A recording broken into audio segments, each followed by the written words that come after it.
jumpa lagi dengan Bu Lina di sini dan saya akan mencoba untuk menjelaskan dari teknik permainan atau ide belajar dari Mad Island sesuai janji ya. Dan sebenarnya Mad Island ini sendiri terinspirasi dari mana? Mad Island ini terinspirasi dari film Pirates of Caribbean. Bacanya Pirates or ya itulah ya.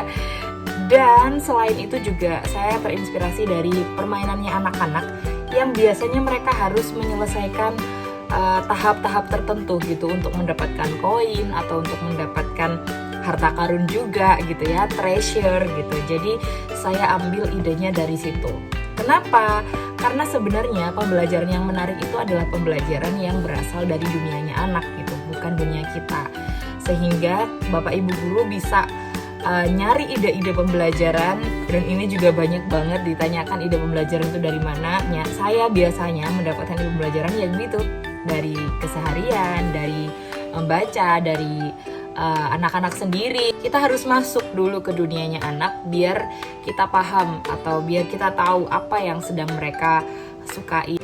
Nah, masuk ke pembelajarannya. Satu, Bapak Ibu guru yang pertama harus menentukan pos-pos yang akan digunakan. Jadi Bapak Ibu bisa tentukan titik-titik mana yang akan Bapak Ibu gunakan sebagai pos penemuan kunci dari harta karun.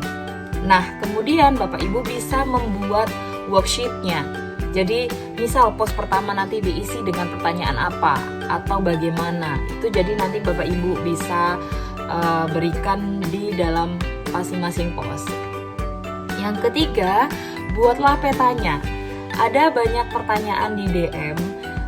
Saya membuat treasure itu atau map treasure itu menggunakan apa gitu. Saya menggunakan Canva ya, Canva for Educators, dan alhamdulillah bisa dapat gratisan dari Canva gitu untuk Bapak Ibu guru. Bapak Ibu guru juga bisa mencoba untuk bisa mendapatkan akun atau akses free untuk educators. Nah, kembali lagi ke Mad Treasure. Bagaimana pelaksanaannya? Pelaksanaannya yang pertama, Bapak Ibu guru bisa membagi kelas itu menjadi sesuai jumlah treasure atau sesuai jumlah pos yang Bapak Ibu sediakan. Misal seperti saya kemarin membagi kelas menjadi 4 kelompok karena pos yang saya gunakan atau pos yang saya siapkan itu hanya ada 4 pos.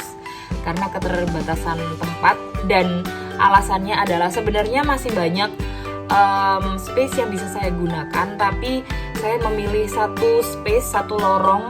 Kenapa? Agar saya bisa memantaunya dengan mudah gitu. Kecuali Bapak Ibu guru itu di kelas ada shadow teacher, Bapak Ibu guru bisa manfaatkan itu sehingga posnya bisa jadi tidak hanya di satu tempat, tidak hanya di satu garis tempat gitu, tapi Bapak Ibu bisa menggunakan akses yang lain gitu. Tapi nggak masalah kalau misal Bapak Ibu merasa bahwa oke, aku bisa kok handle di beberapa titik gitu, juga nggak masalah gitu. Cuman karena saya melihat kemampuan saya sendiri yang mungkin mobilitasnya mungkin nanti bakalan crowded kalau misal saya bikin di banyak tempat, sehingga saya bikinnya di satu tempat, dimana di satu tempat itu kebetulan di sekolah saya ada 4 dudukan gitu, dan itu saya jadikan sebagai island gitu. Nah, di tempat itulah anak-anak kemudian mengerjakan soalnya. Nah, karena 4 kelompok, maka di masing-masing tempat ini akan saya sediakan 4 permasalahan yang berbeda-beda. Sebenarnya permasalahannya cuma 4 juga gitu. Cuman saya letakkannya misal di kelompok di pos 1 itu untuk kelompok 1 itu sudah saya berikan amplop, dan itu isinya itu permasalahan khusus untuk kelompok 1. Kemudian di pos 1 juga ada amplop untuk kelompok 2, dan itu permasalahan khusus untuk kelompok 2. Jadi ketika misal terjadi penumpukan di situ, maka tidak akan ada kelompok yang saling diskusi. Jadi diskusinya hanya dalam satu kelompok untuk bisa menyelesaikan permasalahan itu. Jadi tidak ada yang contek gitu ya, karena memang permasalahannya berbeda gitu. Nah, di pos yang kedua juga seperti itu, ketiga, keempat juga sama. Walaupun sebenarnya soalnya cuma 4 ya, tapi kita mix. Ya, jadi misal di pos 1 untuk kelompok 1 pertanyaan pertama, untuk kelompok 2 pertanyaan kedua, untuk kelompok 3 pertanyaan ketiga, untuk kelompok 4 pertanyaan keempat. Dan di pos kedua juga begitu, di kelompok di pos kedua untuk kelompok 1 itu pertanyaan kedua dan seterusnya gitu. Nah, kemudian pertanyaan selanjutnya, apakah mapnya itu berbeda antara kelompok 1 dan kelompok yang lainnya? Jelas. Kenapa? Karena saya tidak ingin terjadi penumpukan.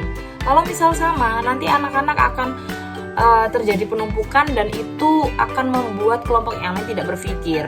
Oh, berarti pasti nanti alurnya di situ. Nanti kalau ada kelompok yang selesai lagi, dia akan pergi ke tempat yang juga kelompok itu lakukan gitu. Kelompok yang sebelumnya lakukan. No. Jadi kita buat treasure atau map treasure-nya itu berbeda-beda alurnya. Jadi misal kelompok 1 itu harus ke pos 1 dulu, kelompok 2 harus ke pos 2 dulu, kelompok 3 harus ke pos 3, kemudian seterusnya gitu. Jadi kita bikin treasure-nya itu berbeda-beda. Nanti juga saya akan sematkan link treasure yang sudah saya buat. Bapak Ibu juga bisa adopsi itu. Tinggal mungkin pertanyaan-pertanyaannya aja yang bisa dimodif. Kemudian setelah semuanya selesai, setelah semua kelompok menyelesaikan misinya, mereka kembali ke kelas dan itu bisa dilakukan dalam waktu 30 menit kali 2 jam pelajaran ya. Jadi 1 jam saya butuh waktunya untuk bisa menyelesaikan semua misi. Kemudian setelah itu saya koreksi di luar kelas. Dan setelah pertemuan selanjutnya, saya akan umumkan kepada anak-anak, misal di pos pertama dia berhasil menyelesaikan satu permasalahan dan jawabannya benar, maka dia dapat kunci 1. Kemudian di pos selanjutnya dia akan mendapatkan kunci kedua, kunci ketiga, dan seterusnya.